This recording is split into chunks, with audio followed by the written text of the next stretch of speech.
मैं भगवान साई शर्मा, वरिष्ठ अध्यापक, राजकीय उच्च माध्यमिक विद्यालय आभावास गणित की ऑनलाइन क्लास में आपका स्वागत करता हूँ। प्यारे बच्चों, हमारा आज का चैप्टर है दो चरों वाले रेखिक समीकरण एवं असमीकाएं, भाग 3। प्यारे बच्चों, इससे पहले इस चैप्टर की 2 क्लास हो चुकी हैं। ये आज तीसरी क्लास है। देखिए कैसे अपन इसको हल करते हैं। प्रश्न है, निम्न रेखिक समीकरण युग्म को आलेखीय विधि से हल कीजिए तथा इसकी सहायता से p का मान ज्ञात कीजिए, जबकि p का मान है 3x + 4y और समीकरण ये दिए हुए हैं। प्यारे बच्चों, यहाँ बहुत से बच्चे ये 3 समीकरण देखकर घबरा जाते हैं। घबराने की आवश्यकता नहीं है। एग्जामिनर ने आपको थोड़ा सा भ्रम में डालने के लिए ये एक अलग से समीकरण यहाँ दे दिया। ये निकाय नहीं है, निकाय तो यही है, युग्म तो ये है। ये इनका आप उत्तर निकाल लोगे, उसके बाद में ये काम आएगा। जो उत्तर होगा वो x का मान यहाँ रखोगे, y का यहाँ रखोगे, इसको हल करोगे, p का मान आ जाएगा। साधारण सी बात है प्यारे बच्चों। इसलिए कई बार ऐसा सवाल आया है, आपको घबराने की आवश्यकता नहीं है। यहाँ कई बार p भी होता है, कई बार a भी होता है, कई बार m भी होता है, कई बार q भी होता है, कुछ भी हो सकता है। चर है वो तो कुछ भी हो सकता है। पहले बच्चों तो लीजिए, इन 2 समीकरणों को अपन हल करके और इनसे आलेखीय निरूपण करते हैं। देखो प्यारे बच्चों, पहले प्रश्न में यानी इसकी दूसरी क्लास में मैंने आपको इनको हल करके और सारणी बनाने का जो परंपरागत तरीका बताया था। अब की बार दूसरा तरीका बताता हूँ आपको, और दोनों ही उपयुक्त हैं। जो आपको पसंद आए वो आप कर सकते हैं। देखो प्यारे बच्चों, पहला प्रश्न है जिसमें अपन इस पहले समीकरण को उठाएं। तो देखो x + 3y = 6। ध्यान दो प्यारे बच्चों, समीकरण में यहाँ जो भी अचर मान है उस अचर मान का सब में भाग दे दो।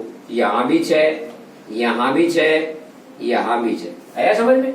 यहाँ 6 है तो 6 का भाग दे दो, या 10 है तो 10 का भाग दे दो, या 11 है तो 11 का भाग दे दो। जो भी अचर संख्या है उसका आप सब में भाग दे दो। समझ में आ गया ना प्यारे बच्चों? अब यहाँ आप देखो इसको कैसे लिखोगे, x / 6। यहाँ देखो 3 से 6 कट गया 2 बार, इसलिए इसको क्या लिखोगे, y / 2। और यहाँ देखो 6 में 6 का भाग दिया तो 1। ये निश्चित रूप से 1 ही आएगा। क्यों आएगा? क्योंकि यहाँ जो संख्या है उसी का तो भाग दिया है आपने, इसलिए हर बार 1 ही आएगा यहाँ तो। अब देखो आपकी सारणी बन गई। ध्यान दो प्यारे बच्चों, x के नीचे क्या लिखा हुआ है तो यहाँ 6 लिख दो, और y के नीचे क्या लिखा हुआ है तो यहाँ 2 लिख दो। बस अब जो खाली रह गया उसमें 0 लगा दो। बोलो, बन गई ना सारणी? कितना जल्दी बना, आया ना समझ में? ये दूसरा तरीका है सारणी बनाने का। प्यारे बच्चों, मैंने आपको कहा था ना दूसरा तरीका और बताऊंगा आपको। क्या किया मैंने, फिर से समझ लो, दूसरे समीकरण से समझ में आ जाएगा। देखो दूसरा समीकरण उठाया आपने, 2x - 3y = 12। ये हमारा समीकरण है। देखो प्यारे बच्चों, मैंने क्या कहा था, जो भी अचर पद है उसका सब में भाग दे दो, तो 12 का भाग दे दो सब में। ये तो साहब सब में 12 का भाग दे दिया। देखो 2 से इसको काटा तो ये 2 एकम 2, 2 छिक 12, क्या आ गया, x / 6। यहाँ देखो 3 एकम 3, 3 चौक 12, क्या आ गया बताओ, y / 4। और ये 12 में 12 का भाग दोगे तो 1 आएगा, 1 ही आएगा। अब देखो x के नीचे क्या है, यहाँ लिख दो 6। देखो y के नीचे क्या है, यहाँ थोड़ा सा ध्यान देने की बात है, चिन्ह साथ जाएगा, चिन्ह साथ ही रहेगा, इसलिए यहाँ y के नीचे आप क्या मानेंगे, -4। शाबाश, जो खाली रह गया उसमें 0 कर दो, बन गई सारणी। बोलो प्यारे बच्चों, ये आपको सरल लगा क्या? इस प्रकार से आप कर सकते हैं। अब आप कहेंगे गुरुजी ये तो कटने वाले थे इसलिए आपने काट दिए। कोई समीकरण ऐसा आ जाए जहां नहीं कटे तो हम क्या करेंगे? देखो एक बार इस प्रश्न को, आपकी इस शंका का समाधान करता हूं। मान लीजिए समीकरण ऐसा हो, x + 5y = 6। थोड़ी देर के लिए रफ काम कर रहे हैं, पर सवाल से हट गए, थोड़ी देर के लिए आपको समझा देता हूं। देखो यहाँ 5 है, अब क्या लिखूंगा मैं, इस 6 का सब में भाग दूंगा ना, तो क्या लिखूंगा पहले बच्चों, x बटा 6 प्लस 5y बटा 6 बराबर 6/6, यानी इस अचर मान का सब में मैंने भाग दे दिया ना पहले बच्चों। अब देखो ये तो x बटा 6 है, यहाँ देखो 6 का 5, 6 और 5 नहीं कट रहे हैं, आप कह रहे थे ना नहीं कटेगा, तो क्या करोगे, अब ऐसा करूंगा पहले बच्चों, x बटा 6 प्लस या देखो y बटा 6 और इस 5 को इसके नीचे लिया हो ऐसे। आप जानते हैं ना कोई भी भिन्न संख्या होती है वो उलट के जाती है तो 5 वापस ऊपर चला जाएगा, कोई दिक्कत नहीं है ना पहले बच्चों। ऊपर वाली संख्या को हमने नीचे ले लिया, घूम के वापस वहीं पहुंच जाएगी। और यहाँ देखो 6 में 6 का भाग दिया तो ये देखो पहले बच्चों ये हुआ x बटा 6 और यहाँ देखो आप y बटा क्या हुआ 6 में 5 का भाग दे करके देखो आप 6 में 5 का भाग दिया तो 5 एकम 5, नीचे बच गया 1, पॉइंट लगा दिया, बिंदु आ गई और 5 दूनी 10। पहले बच्चों क्या आया 1.2 और बराबर 1।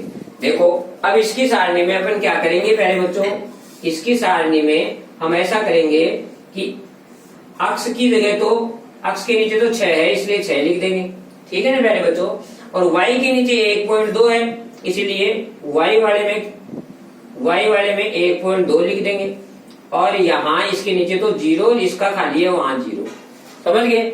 अब 1.2 को आप करते समय ग्राफ में क्या करेंगे, इस 1 और 2 के बीच में छोटे छोटे 10 खाने हैं, होते हैं ना पहले बच्चों छोटे छोटे 10 खाने हैं, तो आप 1.2 गिन लेंगे, 1 के बाद छोटे छोटे 2 और गिन लेंगे, आ जाएगा 1.2। मान लो भाग देने के बाद 1.4 आया तो आप 1 के बाद 4 गिन लेना, मान लो भाग देने के बाद 5.7 आया तो 5वें के बाद 7 और गिन लेना, समझ में आ रही है ना पहले बच्चों। तो जहां भाग नहीं जाए, जहां नहीं कटे संख्या, वहां ऊपर वाली संख्या को नीचे लियो और फिर इसमें भाग दे करके उसको ऐसे पॉइंटों में कर लो। ऐसी संभावना बहुत कम बनती है पहले बच्चों, बहुत ही कम बनती है। बोर्ड परीक्षा में अधिकांशतः ऐसी संख्याएं आती हैं जो आपस में कट जाएंगी और पॉइंट वाला लफड़ा उसमें बहुत कम होता है। रियर केसेस में ऐसा सवाल आता है जहां पॉइंट में आपको किसी अक्ष या वाई चर के मान लेने पड़े, ठीक है ना प्यारे बच्चों। ये थोड़ा सा अलग से अपने यहाँ सवाल से हट गए थे 1 मिनट के लिए, अब वापस सवाल पर आ जाते हैं प्यारे बच्चों। इस प्रकार हमने सारणी बना ली है, ठीक है ना प्यारे बच्चों। अब देखो इसी सवाल को यदि इस तरीके से नहीं करते तो ये आपने उतार लिया होगा, इसलिए मैं इसको आपको फिर बता देता हूं। अगर इस तरीके से नहीं करते, हम जिस परंपरागत तरीके से करते तो कैसे करते, देखो प्यारे बच्चों अक्ष और प्लस जो 3y है ये आपने उतार लिया होगा पहले बच्चों, इसलिए उतार लिया, इसलिए मैं इसको साफ कर देता हूँ। पहले बच्चों इसी सारणी को अपन कैसे बनाते हैं, यहाँ देखो जो मैंने आपको कल की क्लास में बताया था बराबर 6 है, तो यहाँ मैं क्या करूंगा अक्ष बराबर 6 और 3y को इधर ले गया, ठीक है ना पहले बच्चों। अब मैंने यहाँ y की जो है उसकी जगह 0 लिख दिया मान लो, तो अक्ष बराबर 6 और यहाँ 3 गुणा 0, देखो 3 को 0 से गुणा किया तो ये तो 0 बन गया ना पहले बच्चों। और फिर अक्ष बराबर क्या आया 6, इसलिए अक्ष बराबर तो 6 और y बराबर क्या माना अपन ने 0, आ गई ना बात। ऐसे करोगे तो भी आएगा। अब प्यारे बच्चों दूसरी बात लेते हैं कि अक्ष बराबर 6 माइनस 3y जो इधर गया, अब की बार मैंने y की जगह यहाँ 2 लिखा, 2 लिख दिया तो 3 दूनी 6 हुआ और 6 में से 6 गया तो अक्ष का मान क्या आ गया 0 आ गया ना पहले बच्चों। आपको ऐसे समझ में आता है तो ऐसे सारणी पढ़ लो, इसी प्रकार इसकी भी पढ़ सकते हो आप, दोनों तरीके बताए ना प्यारे बच्चों। जो आपको पसंद आए वो आप कर सकते हैं। या तो इस अचर मान का सब में भाग दे दो, तो भाग देने के बाद अक्ष के नीचे जो संख्या रहेगी वो तो अक्ष की आ जाएगी, बची हुई 0 हो जाएगी, और y के नीचे जो संख्या रहेगी वो y की जगह भर दो और अक्ष की जगह 0 ही बना जाएगा दूसरी जगह। तो इसी प्रकार इसको कर सकते हो, क्लियर है। अब इसका अपन ग्राफ बनाते हैं। देखो प्यारे बच्चों ग्राफ बनाने के लिए क्या करेंगे, ध्यान से देखो, ये हमारा ग्राफ पेपर है। ग्राफ पेपर में अपने एक तो बिल्कुल सीधी लाइन खींच दी, वो तो है y डैश, एक अपन ने क्षैतिज लाइन खींच दी वो है अक्ष डैश। जानते हो ना प्यारे बच्चों इस लाइन को अक्ष भी बोलते हैं, इस लाइन को अक्ष डैश ओ अक्ष भी बोलते हैं ना प्यारे बच्चों। और इसी लाइन को क्योंकि इसमें y का मान 0 है इसलिए y बराबर 0 रेखा भी बोलते हैं। इसी प्रकार इस लाइन में अक्ष का मान 0 है इसलिए इसको अक्ष बराबर 0 रेखा भी बोलते हैं, इसको o y अक्ष भी बोलते हैं, इसको y अक्ष भी बोलते हैं, और इस प्रकार से इसके कई नाम हैं। ये पहले बच्चों अब आप ध्यान दें कि हम इसका आलेखीय निरूपण करना चाहते हैं तो कैसे करेंगे। देखो समान संख्या में पॉइंट लगे हुए हैं, ऐसे ही आपके ग्राफ पेपर में भी एक एक सेंटीमीटर पर समान संख्या में पॉइंट होते हैं। तो चारों तरफ समान संख्या में पॉइंट हैं, इधर इसका मान लिखिए 1 2 3 4 5 6, आगे भी लिख सकते हैं पहले बच्चों। और इधर माइनस में -1 -2 -3 -4 -5, इधर पहले बच्चों प्लस में 1 प्लस में 2 प्लस में 3 प्लस में 4 प्लस में 5, इधर प्यारे बच्चों माइनस में 1 माइनस में 2 माइनस में 3 माइनस में 4 माइनस में 5 और माइनस में 6। ठीक है ना प्यारे बच्चों, यानी आपको बताया कि एक तरफ प्लस वैल्यू होती है और एक तरफ माइनस वैल्यू होती है। इधर प्लस वैल्यू है और इधर माइनस वैल्यू है। समझ में आ रही है ना प्यारे बच्चों। अब हमें पहली पॉइंट लगाना है 6 0। 6 तो क्या है अक्ष और 0 क्या है y। तो अक्ष पर तो 6 कदम चलेंगे, तो ये 6 कदम 1 2 3 4 5 6 आगे है प्यारे बच्चों। और y पर 0 चलेंगे, तो यहां से y पर 0 का मतलब यही पॉइंट हो गया, क्योंकि ऊपर जाएंगे तो 1 हो जाएगा, नीचे जाएंगे तो -1 हो जाएगा। इसीलिए ये ही पॉइंट हमारे पास आ गया। प्यारे बच्चों यदि इसको मैं a नाम दूं तो इस a का निर्देशांक हुआ 6 और 0। क्लियर है ना प्यारे बच्चों। दूसरा पॉइंट है 0 2, अक्ष पर तो 0 चलेंगे ये रहा, और y पर 2 चलेंगे। देखो प्यारे बच्चों y पर 2 यानी 1 और 2, ये पॉइंट हो गया प्यारे बच्चों। इसको यदि मान लीजिए मैं b नाम दे दूं इस पॉइंट को, तो इसके निर्देशांक क्या हुए प्यारे बच्चों 0 और 2। ठीक है ना प्यारे बच्चों। अब इसको अपन मिला देते हैं। देखो आपको दिखाई दे रहा है ना प्यारे बच्चों, ऐसे मैंने दोनों पॉइंटों को अच्छी तरह से देख लिया, चेक कर लिया कि मेरा पेंसिल यहाँ टच हो रही है और इधर भी मेरा पेन या पेंसिल टच हो रही है, तो मैंने इनको इस प्रकार से ऐसे खींच दिया। प्यारे बच्चों ये देखिए, आप यहाँ देख पा रहे हैं कि ये एक सरल रेखा प्राप्त हो गई। अब दूसरी सारणी देखो, यहाँ 6 और 0, तो ये तो वही 6 और 0 है जो दोनों में समान मिला हुआ था, अपना उत्तर आया हुआ था, वो है ही उत्तर।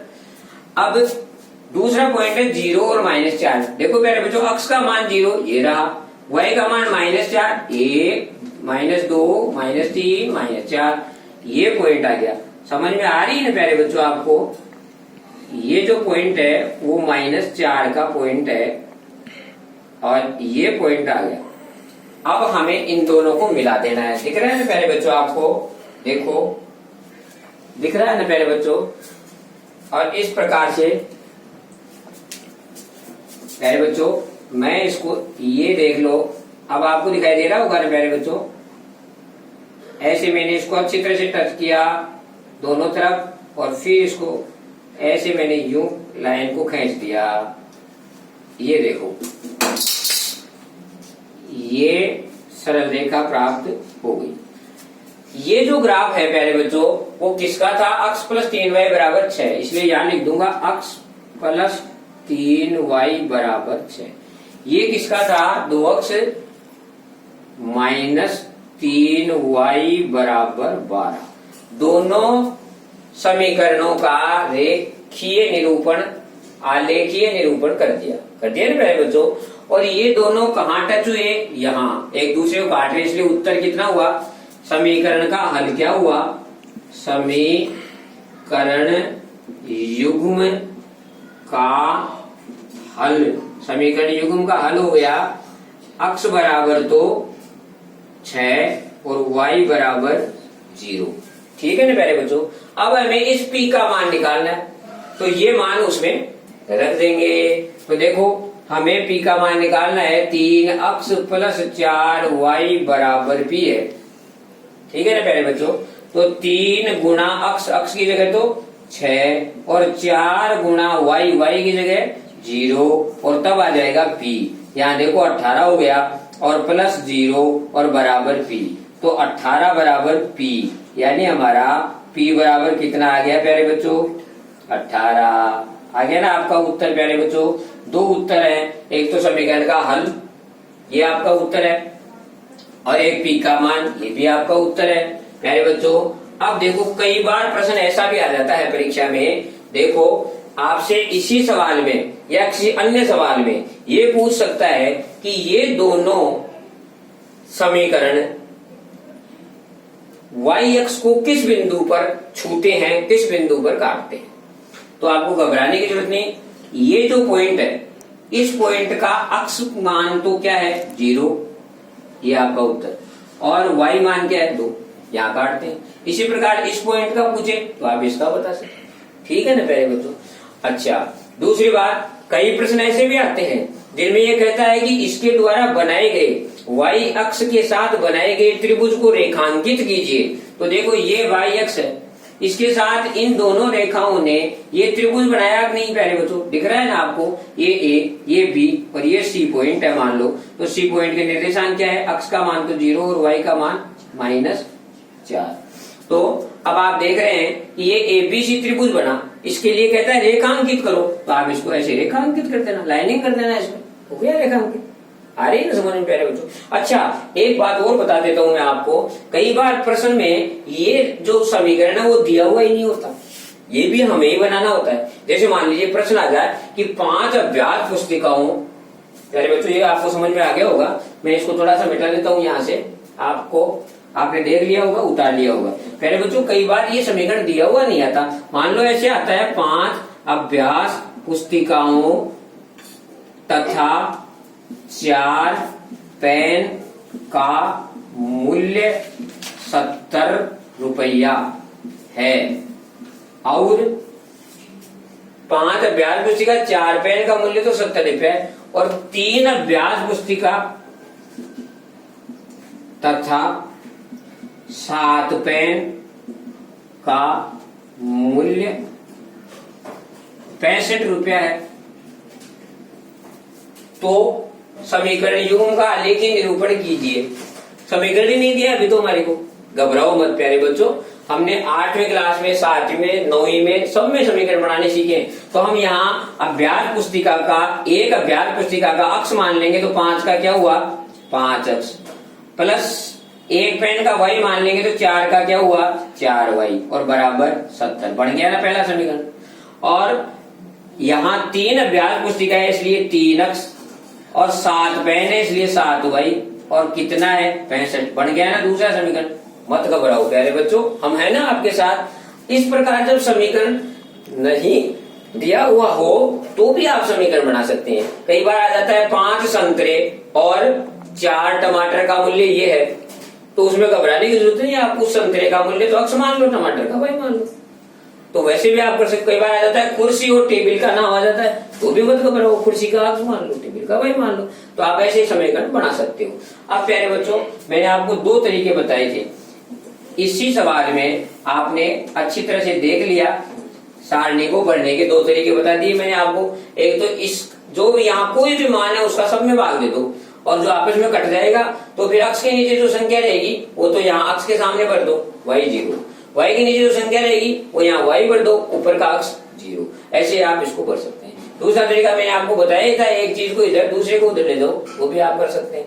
उसमें आप एक चीज का मान रखते रहो, दूसरे का आता रहेगा, ठीक है। एक तरीका मैंने आपको और बताया था सुबह पहले वाले वीडियो में, वो आपको फिर याद दिला देता हूँ। देखो अक्ष प्लस 3y बराबर 6, और इसके नीचे इसको लिख लो 2 अक्ष माइनस 3y बराबर 12।